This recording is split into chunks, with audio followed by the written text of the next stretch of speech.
નમસ્કાર, world media ન્યૂઝમાં આપનું સ્વાગત છે। હું છું સફી શેખ। જોઈએ આજના નવા સમાચારો। ભરૂચ જિલ્લામાં મેઘરાજાની ધમાકેદાર બેટિંગ વચ્ચે અંકલેશ્વરમાં માત્ર 2 ઇંચ વરસાદે વિકાસના દાવોની પોલ ખોલી દીધી છે। નવાગામ કરાવેલને જોડતો ડાયવર્ઝન માર્ગ વરસાદી પ્રવાહમાં ધોવાઈ જતા 4 ગામોના લોકોનો સંપર્ક તૂટી ગયો છે। બ્રિજની કામગીરી હજુ અધૂરી હોવાથી ગ્રામજનોમાં તંત્ર સામે ભારે રોષ ફાટી નીકળ્યો છે।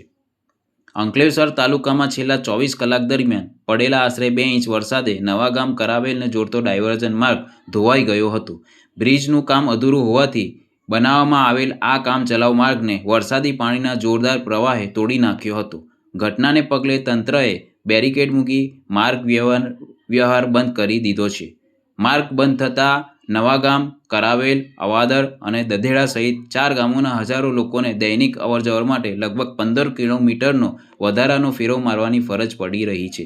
વિદ્યાર્થીઓ, નોકરિયાતો, ખેડૂતો તેમજ ઇમરજન્સી સેવાઓને પણ મુશ્કેલીઓ સામનો કરવો પડી રહ્યો છે। સ્થાનિકોનો આક્ષેપ છે કે ચોમાસામાં પહેલાં બ્રિજનું કામ પૂર્ણ કરવાના દાવા માત્ર કાગળ પર જ રહ્યા। જો સમયસર કામગીરી પૂર્ણ થઈ હોત તો આજે 4 ગામના લોકો મુશ્કેલીમાં મુકાયા ન હોત।